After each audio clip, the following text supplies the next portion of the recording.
네, 이재석 전 KBS 기자 모셨습니다. 어서 오세요. 네, 안녕하세요. 그리고 파트너인 미디어오늘의 노지민 기자는 길이 막혀서 약간 늦고 있습니다. 지금 주차 중이라고 하는데요.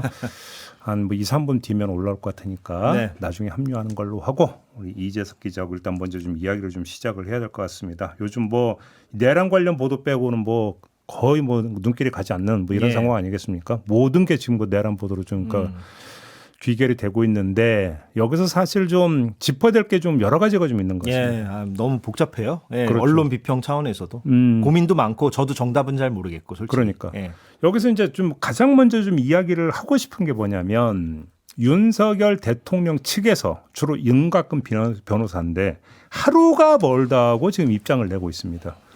언론도 하루가 멀다고 그걸 받아쓰고 있는데 자 제기하는 문제는 역시 법률 쟁점이요. 그냥 좋게 표현해주면 법률 쟁점인데 이걸 어떻게 다뤄야 된다고 생각하세요? 그러니까 언론사별로 매우 달라요. 그러니까 네. 인터넷 언론사들은 그러니까 조금 중소 이하 규모의 인터넷 언론사들은 매우 적극적으로 중계 방송하듯이 다 보도해주고 있습니다. 그 제목도 다 따주고 있고, 즉 윤석열 대통령 측이 원하는 그런 언론 플레이를 충실히 뭐 의도했건 의도하지 않았건 다 인용해주고 보도해주고 그러고 있고요. 그런데 이른바 좀 규모가 큰 메이저급 언론사들은 이것도 언론사별로 다른데 팩트 체크라든가 혹은 그 윤석열 대통령 측이 갖고 있는 어떤 맹점을 함께 짚어주는 언론사도 있는 반면에 그것에 조금 덜 적극적인 언론사도 있는 것 같고 이렇게 굉장히 여러 모습들이 혼재돼 있다는 걸 일단 전제로 해야 될 것 같아요. 그러니까 우리가 항상 이 자리에서 김종배 앵커나 저나 뭉뚱그려서 언론은 이렇다 이렇게 비평하는 거는 가급적이면 지양하려고 하잖아요. 예, 그렇게 되면은 언론에 대한 혐오만 조장하기 때문에 아무튼 그렇게 다르고. 윤석열 측의 입장이 그렇게 나오는 거는 일견 이해되죠. 동의 여부를 떠나서 그들은 그게 전략이니까 모든 걸 다 쏟아낸다 무조건. 방어 전략이죠. 예, 방어 전략. 모든 걸 다 쏟아내서 지연 전략, 방어 전략, 지지층을 향한 메시지 전략 이런 것들인데 거기에 좀 심하게 표현하면 놀아나는 언론사도 있고 유튜브니까 좀 쉽게 표현하면 그렇지 않고 검증의 기능을 같이 병행하는 언론사도 있고 이렇게 다르다. 이렇게 그러니까. 볼 수가 있을 것 같아요. 그러니까 이제 그 윤석열 대통령 측에서 뭐 서울 서부지법이 문제니 뭐 영장 자체가 불법이니 뭐 이렇게 이야기를 하면 그거가 이제 왜 잘못됐는지 팩트 체크를 하고 예. 교차 검증을 해서 보도하는 거야 뭐 그거는 뭐 문제 삼을 건 전혀 아니라고 보고 문제는 받아 적는 보도가 지금 문제인 것 같은데 예. 이것이 지금 그 이재석 기자가 말씀하신 대로 이제 인터넷 특히나 실시간 보도의 특성 때문에 나오는 현상이냐 아니면 검증 의지조차 없는 거냐 이것도 사실은 좀 한번 헤아려봐야 되는 거 아니에요? 둘 다죠 뭐. 둘 다고 전자의 현상은 어제 오늘 얘기는 아니죠 사실은. 그러니까요. 예, 어제 오늘 얘기는 아니라서 예. 뭐 과거에 뭐 이성균 씨의 그런 비극적인 상황을 우리가 한 1년쯤 전이잖아요. 그거 떠올려 봐도 그때도 그랬고 예, 똑같죠. 예. 그러니까 근데 이게 다른 것도 아니고 지금 내란 사태인데 내란 수괴 혐의자 쪽의 주장을 일방적으로 그냥 전달만 해준다? 이게 용인될 수 있는 걸까요? 용인될 수 없고 그러나 그나마 아까 제가 말씀드렸듯이 이른바 메이저급의 언론사들은 팩트체크나 어떤 검증성 보도를 같이 첨부하고 있긴 하기 때문에 네. 좀 평가해 줄 부분은 있어요. 특히 이제 적극적으로 방송사 기준으로 얘기하자면 네. JTBC나 MBC 같은 경우는 그런 검증의 기능을 적극적으로 수행하는 편이고 예. 보수 신문 가운데서도 조선일보만 좀 요즘 도드라질 뿐이지 중앙일보나 동아일보만 해도 칼럼이나 사설 등을 통해서 이런 윤석열 대통령 측의 그런 법률적인 시비 걸기 이 부분에 대해서 계속해서 지적을 좀 하고 있는 편이라서 어느 정도는 하고 있다. 다만 시간이 흐르면서 좀 그게 무뎌지는 측면이 있긴 있는 것 같아요. 12월 3일에 계엄이 선포되고 나서 12월 중순만 하더라도 또 좀 이렇게 워낙에 충격적인 일이었기 때문에 네. 언론이 이거는 전달할 때 우리가 신중해야 하고 최대한 저 윤석열 대통령 측의 논리에 대해서 검증도 해야 된다라는 인식이 있었던 것 같은데 시간이 점점 흐르니까 예. 무뎌지잖아요. 그런 정서도. 예. 예, 그러니까 또 윤석열 측에서 워낙에 많은 주장들을 쏟아내고 이러다 보니까 좀 그런 검증 기능이나 팩트체크 기능이 시간이 갈수록 점점 약화되는 측면은 있는 것 같아요. 그러니까 네. 지금 세 가지 갈래가 있습니다. 하나는 그냥 그 중계 보도하는 게 있고 또 하나는 검증 보도를 하는 게 있는데요. 이거 말고 또 하나가 있는 게 공방 보도를 하는 게 있어요. 네. 그러니까 예를 들어서 이런 거죠. 윤석열 대통령 측에서 변론기를 5번을 한꺼번에 잡는 건 문제가 있다라고 주장을 하고 이거에 대해서 헌재 쪽에서는 그걸 받아쳤어요. 그래서 윤석열 대통령 측에서 이렇게 주장했고 헌재에서 이렇게 이야기했다. 공방식으로만 보도하는 거게 이게 균형 보도라고 보십니까? 굉장히 많고요. 여전히 많고요. 그 공방 보도. 그러니까 공방 보도를 한 다음에 추가 보도를 해주면 돼요. 예, 활자 매체든 방송 매체든 그 공방은 공방대로 전하고 거기에 대해서 팩트 체크든 검증성 보도든 추가로 무언가를 덧붙여주면 되는데 그 덧붙이는 거를 적극적으로 하느냐 안 하느냐가 핵심이거든요. 네. 근데 그걸 안 하는 경우도 꽤 있죠. 가령 뭐 그 방금 전 말씀하신 그 부분도 그 부분이지만 또 그런 거 있잖아요. 최근에 그 여러 가지 쟁점 중에 왜 서부지법에서 그 영장을 받았느냐. 또 서부지법 판사가 영장을 내줄 때 그 형사소송법 부분을 적시한 부분에 대한 공방이라든가 그런 또 공수처가 수사 권한을 갖고 있느냐 없느냐 하는 부분이라든가 이런 여러 가지 그 쟁점들에 대해서 시비를 걸고 있는데 네. 거기에 대해서 공방으로만 딱 그냥 국한시켜서 끝내버리는 경우가 많죠. 예. 그래요. 그러면 이게 공방으로만 전달하고 끝낼 사안이냐 이 사안의 어떤 묵직한 공익성을 생각해 봤을 때 전혀 네. 그렇지가 않죠. 네. 예. 네. 더 적극적으로 한 걸음 두 걸음 더 들어가야 되는데 지금 그렇게 못하고 있죠. 예. 근데 아마 이제 공방 보도를 하는 쪽에서는 이렇게 생각할 수가 있죠. 아니 그 윤석열 대통령이 저지른 범죄가 무엇이든지 간에 그도 방어권을 행사할 권리는 있는 것이고 예. 방어권을 행사하는 과정에서 자신들의 법률적 의견을 내면 그거를 전달해 줄 의무는 있는 것 아니겠느냐. 예. 또 이렇게 주장을 할 거 아니겠습니까? 그것도 두 가지 차원으로 얘기할 수 있는데 맞는 말이라고 전제하고요. 예. 맞는 말이라고 쳐도 아까 제가 말씀드렸듯이 검증성 보도를 덧붙여야 된다가 1번이고 2번은 동어 반복도 해요. 계속 윤석열 측이. 그러면 처음은 전해주더라도 그 동어 반복을 2번, 3번, 4번 중계 형태로 전해주는 게 맞느냐. 네. 이것도 한번 생각해 봐야 되는 거죠. 네, 그 사이 지금 노지민 기자가 도착을 했습니다. 네, 어서 오시고요. 네, 안녕하세요. 예, 죄송합니다. 예. 자, 죄송하실 것까지는 없고 이제 지금부터 말씀을 많이 하시면 됩니다. 네, 압축적으로 더 많이 해보겠습니다. 지금 그 윤석열 대통령 측의 주장을 그냥 전달하는 보도, 공방으로 다루는 보도에 문제점을 짚고 있는데 노 기자 생각은 어떠십니까? 이게 그 일단 단순 전달은 당연히 말이 안 되는 것 같고요. 지금 상황에서. 그리고 이게 동등하게 뭐 50대 50 이렇게 보도하는 것도 사실 이게 되게 사실 왜곡할 수 있는 게 그 거짓 뜬가성이라는 게 있잖아요. 우리 언론에서 뭐 한국에서는 뭐 기계적 균형이다, 중립이다 이렇게 얘기를 하지만 그 서로 다른 사안을 되게 같은 것처럼 전달을 하게 되면은 이게 뭐 사실을 가리는 거다, 뭐 책임 소재를 되게 흐리게 하는 방식이다. 이게 뭐 이미 해외 언론에서는 많이 통용되는 개념인 거고 특히나 정치 보도를 할 때는 이런 부분의 보도가 문제다. 뭐 예를 들어서 잠깐 다른 나라로 가면은 뭐 대선에서 트럼프 후보 측이 했던 주장을 상대 후보 측의 주장이랑 같은 비중으로 실어주게 되면 권위를 실어주게 돼서 문제다 이런 비판이 되게 많이 나왔거든요. 그런데 우리나라의 언론에 이걸 그대로 대입하면 똑같은 논리가 되는 거죠. 윤 대통령 측에서 주장하는 걸 검증을 해서 역사적 기록으로 남기고 이쪽에서 얼마나 궤변을 하고 있는지 이렇게 보도를 할 필요는 있겠지만은 네. 그걸 같은 비중으로 보도를 하면 이거는 사실 보도가 아니라 사실 왜곡이 되기 때문에 네. 좀 100번 양보해서 국민의힘 주장은 좀 공방 형태로 좀 보도를 어느 정도 충실히는 해줄 필요가 있어요. 왜냐하면 국민의힘에 대한 어떤 호불호나 지지 여부는 유권자들이 이제 판단할 몫이잖아요. 예.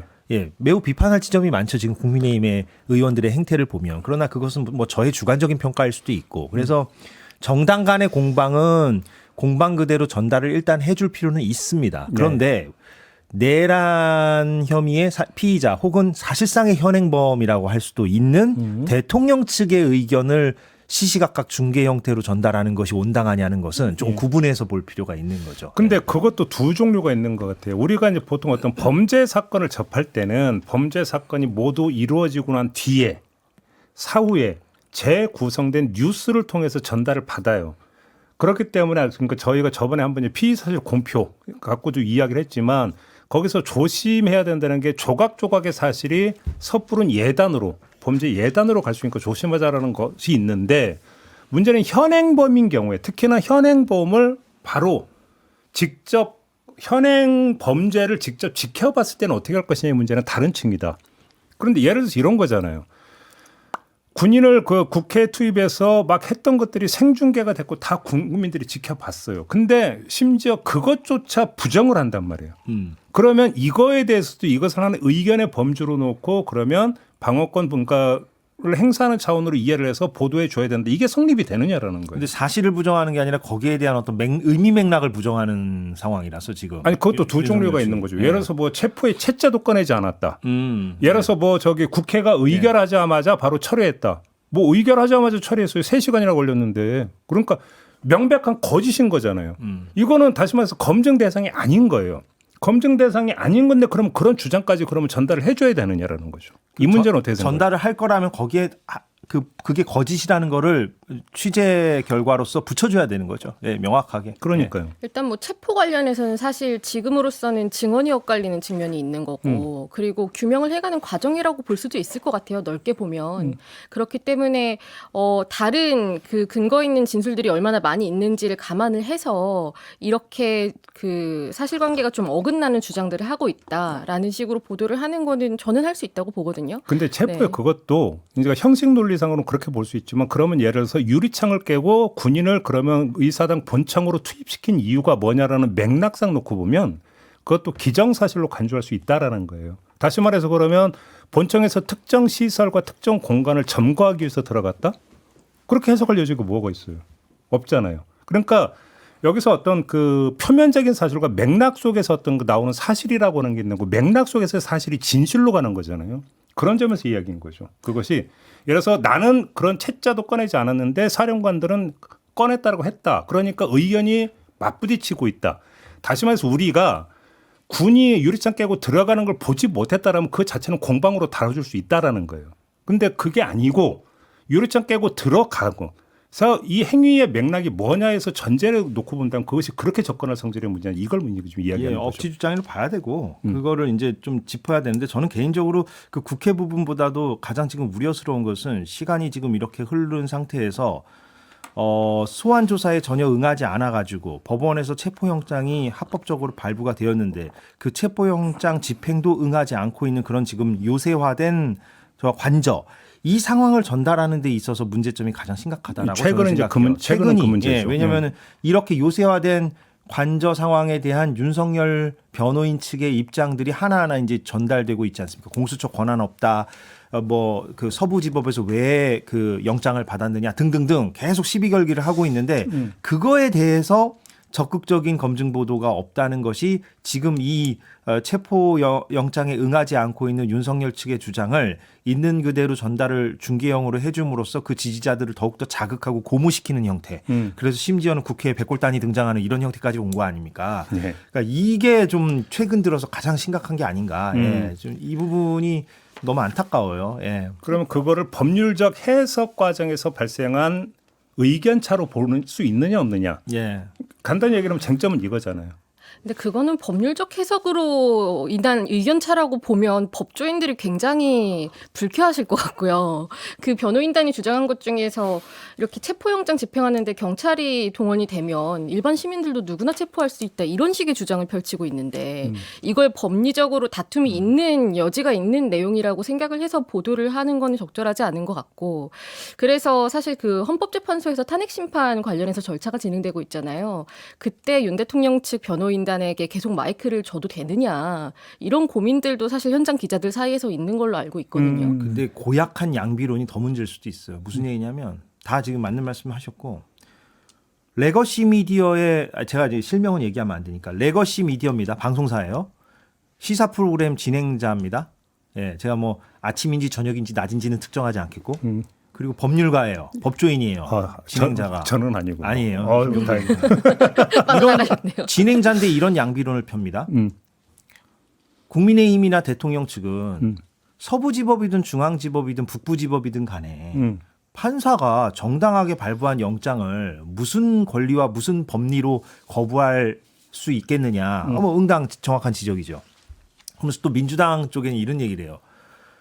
그 민주당이나 이 서부지법 관련해서는 그 판사가 형사소송법 관련해서 그렇게 적시한 것은 매우 이례적이고 좀 이렇게 전례가 없는 일인 건 맞고 바로 이런 부분에 있어서는 또 지적받을 부분이 있다. 혹은 뭐 비판받을 여지도 있다. 뭐 이런 식으로 이런 맥락으로 좀 양비론적으로 얘기하거든요. 근데 이게 동급 비교가 될 수 있는 사안이냐라는 거죠. 그러니까 체포영장 발부된 체포영장을 거부하는 이 거대한 행위와 중간중간 어떤 세밀한 부분에서의 이론의 여지가 있는 어떤 쟁점들을 동급으로 놓고 이렇게 뭐 양비론 펴듯이 주장할 수 있느냐. 이거는 생각을 해봐야 돼. 이런 양비론이 나오기 때문에 특히 가장 적극적인 게 이제 조선일보인데 우리가 얘기하겠지만 예. 이런 동급 비교를 할 수 없는 것을 동급 비교함으로써 벌어지는 이 양비론 그게 마치 균형인 것처럼 예 이게 이제 좀 심각한 상황이죠 지금 현재 봤을 때. 그게 잘못된 균형이고 잘못된 그런 등가성을 부여를 하는 건데 그 지금 뭐 방금 말씀하신 거에 대해서 이 자리에 있는 사람들 사이에서는 사실 이견이 없을 것 같아서 조금 반론을 제시를 해줘야 되나라는 생각을 하는 것도 저도 거기 오염돼 있나 이런 생각이 좀 드는 때가 있거든요. 네, 그래서 뭐 그 법적 쟁점을 따져보고 뭐 우리가 앞으로 사법 체계를 뭐 개선을 해나가려면 어떻게 해야 되느냐, 그리고 뭐 영장이나 이런 거에 적시를 어디까지 할 수 있느냐, 뭐 이런 이야기 같은 것들이랑 지금 이렇게 이례적으로 적시를 할 만큼 체포영장에 응하지 않을 우려가 큰 상황이랑 비교를 해보면 당연히 후자에 맞춰서 보도를 해야 되는 게 맞는 거고요. 네, 뭐 그 부분에 있어서는 사실 양비론을 펼치는 거는 양쪽의 이야기를 동등하게 실어주는 게 아니라 말이 안 되는 주장을 하는 쪽에 편을 들어주고 목소리를 키워주는 것이다. 뭐 이렇게 봐야 되겠죠. 그 형법상 내란죄 부분은 이제 탄핵소추 안에서 뺀 부분도요. 예, 그것도 지금 이제 여야가 공방을 벌이고 있잖아요. 물론 적극적으로 팩트 체크하는 언론사들은 과거 2017년에 권성동 의원의 그 발언까지 이제 인용해 주면서 이게 그때나 지금이나 비슷한 형태다. 이렇게 이제 잘 설명을 하고 있지만 또 어떤 방송사는 이거 실명 제가 얘기 안 하겠습니다만 제가 다 모니터한 겁니다. 얘기해 주셔도 될 것 같은데요. 그냥 공방으로 끝내요. 그냥 여는 왜 이걸 뺐느냐. 내란죄라는 게 얼마나 가장 굵직한 거고 가장 중심적인 것인데 이거를 탄핵소추의 사유에서 빼면 말이 되느냐라고 주장한다. 야는 2017년에도 그랬고 이것은 성격이 다른 거다. 헌법재판, 그 탄핵심판과 형사재판은 완전히 별개의 것이기 때문에 다 전혀 무관하다라고 딱 그냥 5대5로 이렇게만 보도하고 끝내요. 근데 네. 공방 보도는 제가 볼 때는 약과인 게 거기서 한 발 더 나간 보도가 있어요. 뭐냐면 그렇게 하는 것은 이재명 방탄용이다. 그래서 지금 탄핵 심판 결과가 나오기 전에 이재명 2심 판단이 나와버리면 곤란하니까 민주당이 그 속도를 탄핵 심판의 속도를 올리기 위해서 그래서 탄핵소추 사유에서 내란죄를 빼버렸다. 이렇게 어떤 주장하는 정치권 일각의 주장을 그냥 그대로 갖다가 확대 재생산하고 있는 보도가 있단 말이에요. 국민의힘 주장을 그대로 실어주죠. 그러니까요. 근데 이것이 지금 아마 보편 상식의 기초에서 보면 그래서 탄핵 심판이 질질 늘어져 가지고 지금의 어떤 그 전국 혼란 상황과 국가 전체에 미치는 악영향이 계속 누적이 되는 것이 그러면 바람직한 것이냐. 사실은 먼저 나와야 되는 얘기는 이거 아닌가요? 예, 그리고 그렇게 이재명을 운운하는 쪽에서 그것을 또 중계 보도하는 언론에서 그러면 최상목 대행이 왜 3명을 다 임명하지 않았느냐에 대해 똑같이 뾰족한 형태로 지적하느냐 또 그렇지도 않거든요. 아니 그러니까 우리 언론이 껄핏하면 하는 얘기가 공익 보도 얘기잖아요. 공익. 그러면 이 사안에서 공익이라는 게 공공의 이익이잖아요. 공공의 관심이 아니라 공공의 이익이잖아요. 그러면 탄핵 심판을 빨리 끝내는 게 공익에 부합이 되느냐, 질질 끄는 게 공익에 부합이 되느냐라는 예를 들어서 100번 양보해서 그러니까 민주당의 전략에 그런 게 있었다고 쳐요. 그런 게 있었다고 치더라도 그러면 공익적 관점에서 볼 때 이거는 부차적인 문제고 그럼에도 불구하고 빨리 가져가는 게 맞다라고 하는 판단은 이거는 미성년자도 내릴 수 있는 판단 아닌가요? 예. 이게? 근데 왜 이게 어떤 그 이재명 어떤 재판 전략과 연동을 지어서 가는 게 더 크다. 그렇기 때문에 오히려 여기서 역프레임이 나오는 거죠. 지금 국회 탄핵소추단, 민주당이 주도하고 있는 국회 탄핵소추단의 탄핵 전략은 공익보다는 사익을 앞세우고 있는 거다. 이 역프레임으로 지금 가고 있는 거잖아요. 예. 자신들이 그러면 캐치해서 오히려 이제 기준으로 삼아야 되는 공익에 대해서는 관심도 없고 쳐다도 보지 않으면서 민주당의 사익을 앞세우는데 이게 말이 되는 얘기냐라는 거예요. 그런 말씀인데 근데 헌재를 둘러싸고 그런 역프레임이 굉장히 힘을 발휘하거나 거기에 우리 시민들이 말리거나 이르지는 않은 것 같아요. 예. 헌재를 둘러싸고. 아니, 언론 보도는 예. 그렇게 나오고 있으니까. 예. 근데 사실 그게 최근에 보도 동향을 좀 보면은 되게 소수의 매체가 하고 있기는 하거든요. 맞아요. 네, 근데 그 소수의 매체가 영향력이 큰 매체인 거고, 그리고 여당과 뭔가를 주고받듯이 이렇게 보도가 나오고 여당에서 주장을 하고 이런 것들이 서로 확대재 생산되는 모습이 있어서 네. 사실 뭐 언론 단체들에서도 계속 기자회견을 하잖아요. 우리 스스로 내란 선동 스피커가 되면 안 된다. 뭐 이런 목소리가 나오고 있는데 그런데 왜 저렇게 계속 하느냐? 이게 좀 의문인 거죠. 그래서 그 뭐 일부 언론사 중에서는 뭐 내부에 있는 기자들조차 우리 논조가 이상하다 이런 얘기는 나오고 있다고 하거든요. 예. 네, 왜 근데 그런지도. 네. 그 이른바 레거시 미디어 중에서는 굉장히 문제 삼을 만한 게 이제 조선일보인 것 같고, 그리고 거기에 중계형 보도, 아까 우리가 아무런 문제 의식이나 검증 보도 없이 중계형 보도로 일관하고 있다고 하는 중소 인터넷 매체들의 그런 속보 경쟁 같은 것들, 요 두 덩어리가 문제 아닐까요? 왜냐하면 그렇죠. 제가 너무 단순화하는지 모르겠어요. 도식화하는지 모르겠지만 조선일보를 제외한 여타 레거시 미디어들은 정도의 차이는 있습니다. 분명히 전제하겠습니다. 정도의 차이는 있고 분명히 비판 지점이 없지는 않지만 대체적으로 큰 흐름은 지금 이 어떤 그 내란 사태에 대해서 비판적인 시각을 또 견지는 하고 있어요. KBS조차도 제가 지금 KBS 얘기를 가급적 안 하려고 하는데 KBS조차도 박장범 사장이 지금 있지만 이 내란 사태 이후에는 결이 좀 많이 달라졌거든요. 그래서 내부에서도 이렇게 자주 섞인 얘기도 나오고 좀 그러고 적극적인 있거든요. 보도 좀 눈에 띄죠. 물론 뭐 100점이라는 얘기는 아니지만 다만 이제 뭐 중소 인터넷 매체가 어느 정도 범주까지인지는 모르겠지만 뭐 주요 이제 뭐 법률 대리인단 기자회견이라거나 아니면은 또 뭐 내랑 관련해서 김용현 전 장관 측 기자회견이나 뭐 이런 때 속보를 내는 곳들을 보면은 소위 말하는 뭐 기성 언론, 메이저 언론 이렇게 분류되는 곳들이 속보를 가장 적극적으로 내기도 해요. 네. 뭐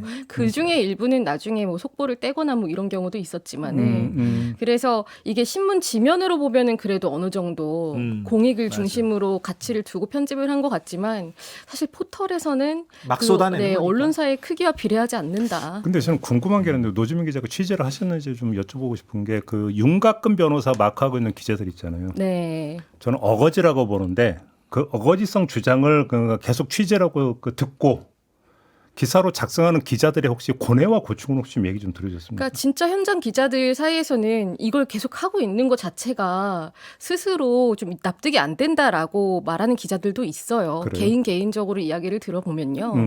다만 그런 고뇌 같은 것들이 실제로 이걸 보이콧하거나 하는 행동으로까지 이어지지는 못하고 있는 거죠. 아무래도 결정권자들이랑은 좀 괴리가 있는 것 같고요. 왜 그러냐면 저도 이제 영상을 지켜보면서 기자들도 힘들겠다 심적으로. 저걸 그러니까 계속 듣고 있어야 되는 기자들이 네. 얼마나 힘들까라는 생각을 한번 해봐서 여쭤본 거거든요. 예. 네. 그리고 최근에 제가 뭐 구체적인 수치는 얘기하지 않겠지만 지금 윤석열 대통령에 대한 어떤 여론이 다시 뭐 역결집을 하는 그런 양상도 없지 않아 보이잖아요. 물론 과장된 여론조사도 있어 보이지만 거기에도 이제 언론 책임이 있는 거잖아요. 지금 윤석열 측이 얘기하고 있는 그런 억지 주장들 그거를 하나하나 다 쏟아내듯이 전달해주고 있다 보니 역결집이 이루어지는 거기 때문에 여기에 대해서도 문제의식이나 좀 자성의식이 있어야 되는데 참 그게 고민스러운 게 어느 지점까지 그럼 전달할 것이고 어느 지점까지는 그럼 무시할 것이고 어느 지점부터 검증보도할 것이냐 이게 결국 그 판단은 수뇌부나 그 해당 부서의 부장이나 이런 리더들이 탁탁 해줘야 되거든요. 그러니까 좀 저 같은 경우 오늘 뭐 인권위도 뭐 전원 회의로 올렸다면서요. 그 제일 충격적인 기사죠. 그렇죠. 인권위가 윤석열의 방어권을 보장해줘야 된다. 국가인권위원회가 지금 윤석열 대통령의 방어권, 인권을 반인권적인 인권위가 된지는 좀 오래되긴 했지만 제일 충격적인 기사죠. 이렇게 백골단하고 이게 가장 충격적인 기사예요. 특정 개인을 위한 기구로 전락을 해버렸다는 건 너무나 충격적이고 역사적으로 아픈 일이 될 겁니다. 네. 그러니까 저는 그래서 좀 정리해서 얘기를 하면 몇 주째 비슷한 얘기를 좀 드리고 있는데 우리가 그 방어권을 이야기를 하고 피의사실 공표금지를 이야기를 하고 균형 보도를 이야기하는 것은 거기에는 대전제가 뭐가 깔려있냐면 아직 범죄의 진실은 확정되지 않았다는 데서부터 출발을 하는 거예요. 그렇기 때문에 이게 억울한 피해자가 나올 수 있다. 그죠? 그다음에 억울한 누명이 나올 수 있다라고 하는 그 가능성을 인정을 하기 때문에 나오는 실천규범이거든요. 지금 이야기했던 그 하나하나는. 근데 그러면 이게 지금 요 내란 사태 같은 경우도 같은 범죄에도 그 접근할 성질의 문제냐? 아니죠. 범죄의 진실이 확정이 되지 않았다는 것은 범죄의 가시성, 범죄의 확정성에 관한 문제인데 제가 여러 번 강조하는데 내란 범죄가 생중계되지 않았느냐라는 거예요. 그래서 이거는 현행 범죄의 성격을 띠고 있는 건데 범죄의 어떤 확장성이나 가시성이 떨어지니까 다른 사건과 같이 다뤄줘야 된다라는 이게 성립이 되느냐. 예. 근본적인 문제는 이렇게 첫째는 이거가 있는 거 같고. 예, 그게 가장 근본적이고요. 두 그러니까요. 번째는 이거를 정치 공방화하는 거죠 또. 그러니까 한쪽이 대통령과 여권이라는 한쪽의 정치 주체들이 있으니 예. 그들의 발언이 억지 주장이라 할지라도 중계형 보도를 안 할 수는 없다라는 현실적 고민이 뭔가 반영된 보도들. 그러니까 예. 거기서 두 번째 나오는 게 공익이라는 거예요. 그러니까 정파 간의 다툼이라는 게 있고 사실은 정파 간의 다툼을 용인하는 게 사실은 대의민주주의 제도죠. 왜 그러냐면 다툼이 오히려 토론을 야기를 하고 토론을 통해서 좀 더 성숙된 진전된 어떤 결론이 나올 수 있고 그것이 국가의 어떤 이익으로 귀결될 수 있다는 걸 전제로 하는 거거든요. 그 얘기는. 그게 공론장이죠. 예. 그러니까 그게 공론장 모델이잖아요. 그래서 정파 간의 다툼에 가급적 개입하지 말고 균형 있게 전달을 해줘라. 라고 하는 게 그래서 성립이 되는 거예요. 그러면 정파 간의 다툼을 보장을 해줘야 되고 전달을 해줘야 된다라고 하는 것에는 무엇이 깔려 있냐면 그게 국가에 도움이 된다는 게 깔려 있는 거죠. 그러면 내란 사태를 둘러싼 지금 이 그러니까 정파적 다툼이라고 하는 게 이게 정파적 다툼인지도 솔직히 일방적인 거 아니냐 싶은 생각이 좀 드는데 그러면 그것이 어떻게 가는 게 국가에 도움이 될지를 우리는 아직 모르니까 그러면 균형되게 접근해 줄게. 이게 성립이 되는 사안이냐라는 거예요. 그 사안이 아니죠. 아닌 사안. 거잖아요. 예, 예. 그러니까 이거는 일상적으로 우리가 저널리즘을 이야기할 때 하는 일상적인 어떤 화두에서 적용될 수 있는 이야기를 갖고 엉뚱한 데 지금 적용하고 있는 부분이 있다라는 거예요. 그런 점에서. 그렇죠. 뭐 토론과 논쟁이 필요한 영역에서 균형을 맞춘다라는 그런 논리가 적용될 사안이 아닌 거는 뭐 자명하고요. 그리고 또 한편으로는 이거는 조금 격가지로 나아간 얘기일 수도 있는데 저희가 좀 큰 얘기를 하다가 이제 보도에 대한 뭐 심의나 규제 같은 게 양적인 균형을 맞췄느냐 안 맞췄느냐를 가지고 좀 가름이 되는 경우도 있거든요.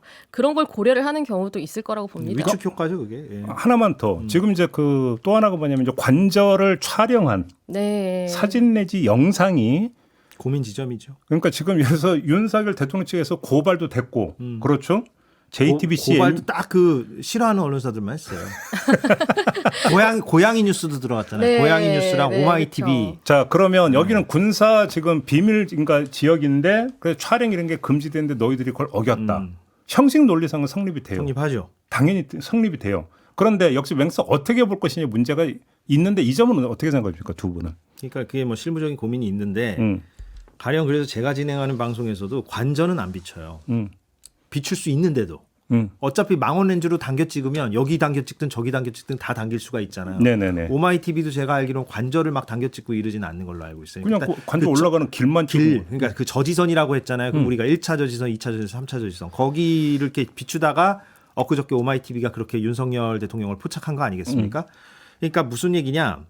실무적 고민이 들어가 있는 거죠. 그러니까 관저까지는 굳이 카메라 렌즈를 돌리지 않는다라는 것은 거기는 우리가 안 하겠다. 그런데 나머지 그 길목들은 지난번에 충돌이 있었던 그 현장이기도 하고 범법행위가 벌어진 현장이고 공무집행 방해가 벌어졌던 현장이니 거기에 동향과 지금의 분위기를 실시간으로 보여주는 것은 공익적 가치와 국민들의 알 권리에 부합한다라고 판단들을 하는 것 같아요. 그게 절충점이다. 지금 실무적 절충점이 그 지점에 있다. 그래서 관저까지는 안 간다. 네. 여기 정도의 컨센서스가 지금 모아지는 거예요. 그리고 저는 이 정도의 컨센서스에 저도 동의하는 편입니다. 근데 아주 엄밀히 얘기하면 어찌됐건 다 찍으면 안 되는 지점이긴 해요. 예, 근데 이게 과거에 노무현 전 대통령이 이제 퇴임하고 사저에 가서 그 박연차 게이트 때문에 이제 막 피의자가 되었을 때 그때 그 봉화산인가요? 거기서 막 언덕에서 당겨 찍고 막 그랬었잖아요. 그거랑 동급 비교가 되느냐? 전 전혀 아니라고 보고요. 네. 네. 그 노무현 전 대통령이 그때 무슨 뭐 소환을 거부한 적이 있습니까? 체포영장을 뭐 물리력으로 막은 적이 있습니까? 그러니까 이거는 동일하게 볼 수 없는 그런 상황이다. 네. 노 기자는 어떻게 생각하세요? 저도 사실 이 지점에 대해서 좀 고민스러워서 이제 뭐 변호사분 취재도 해보고 과거 판례도 찾아보고 했는데, 그러니까 그동안 좀 언론이 과도하게 촬영을 하지 못하는 것, 그리고 취재를 하면 안 되는 영역 이런 걸 좀 넓게 받아들이고 있지 않았는가, 뭐 이런 것도 고민을 해볼 필요는 있을 것 같거든요. 애초에 지금 돌이켜 보면 관저가 이제 용산으로 이전했을 때부터 이거 밖에서 사람들이 지나다니면서 밖에서 볼 수도 있다, 촬영도 할 수 있다. 이걸 어떻게 할 거냐에 대해서 잠깐 이야기가 나왔다가 들어간 적이 있어요. 그 남산 워낙 올라가서 주저가 내려다보면 많았으니까요. 다 보인다 이런 얘기도 네. 초기에 많이 실제로 나오죠. 그래서 지금 뭐 사진 기자라던가 이렇게 촬영하는 분들이 남산 남산에서- 산책로 쪽에 모여 있는데 남산에서 다 찍고 있는 네, 거기는 출입 제한이 전혀 되어 있는 곳도 아니고 그리고 뭐 오마이뉴스가 촬영을 한 위치 같은 것도 그렇고 그리고 뭐 일단 헬기는 제가 정확하게 그 헬기의 경로를 확인한 것은 아니지만 그 방송사 측에서도 이 우리가 비행할 수 있는 곳에 한해서 했다 이렇게 얘기를 하거든요. 그래서 이제 과거에 뭐 대법 판례가 하나가 있는데 이게 완전히 같은 법조항은 아니에요. 왜냐하면 구법이기 때문에 개정되기 전의 법이긴 한데 어쨌든 그 군사시설 보호구역을 촬영을 한 것이 위법이냐라는 걸 판단을 한 판례가 있었거든요. 그때 본 게 그렇게 그 출입이 제한된 장소에서 찍었느냐 그리고 이게 목적이 무엇이냐 정말로 군사 기밀을 알아내기 위해서 이걸 가지고 뭔가 국기 문란을 하기 위해서냐 그리고 또 이렇게 촬영된 내용이 게재가 되는 그 형태가 어떤 식으로 되느냐 이런 걸 따져봤을 때 저희가 그 윤석열 대통령이 관저 일대 내부를 돌아다니는 그 일부만 본다고 해서 그 내부에 있는 국가 보안 시설 같은 것들, 군사 시설 같은 것들이 어떻게 배치됐는지 알 수도 없고 취재를 하는 목적도 그걸 위해서 하는 게 아니기 때문에 저는 지금 이렇게 언론사들 고발한 행위 자체는 성립이 되기는 좀 어려울 것 같거든요. 그 혐의는 대통령실이 제기한 혐의는. 재판부가 아마 위법성 조각 사유가 네. 있느냐 없느냐를 나중에 따질 거고 그건 뭐 그때 가서 고민하면 되는 거고 다만 지금 저널리즘 차원에서 고민은 어디까지 이제 허용되느냐라는 건데 그러니까 최종적으로 절제를 또 하고 있는 지점도 있다. 예, 그렇게만 얘기를 드릴 수가 있을 것 그렇습니다. 같아요. 네. 네. 그리고 이거는 전혀 딴 얘기인데요. 사적으로만 그냥 의미를 그냥 이해를 하시고 들어주시면 좋겠는데 그렇게 군사시설로 지정을 해서 비밀을 유호하는 것은 대통령 경호를 위한 거잖아요. 그런 거잖아요. 근데 지금 지금의 근데 핵심적 쟁점이 뭔가요? 지금 맹목적 대통령 경호가 문제라는 거 아닌가요? 그렇죠. 그런 거 아닌가요?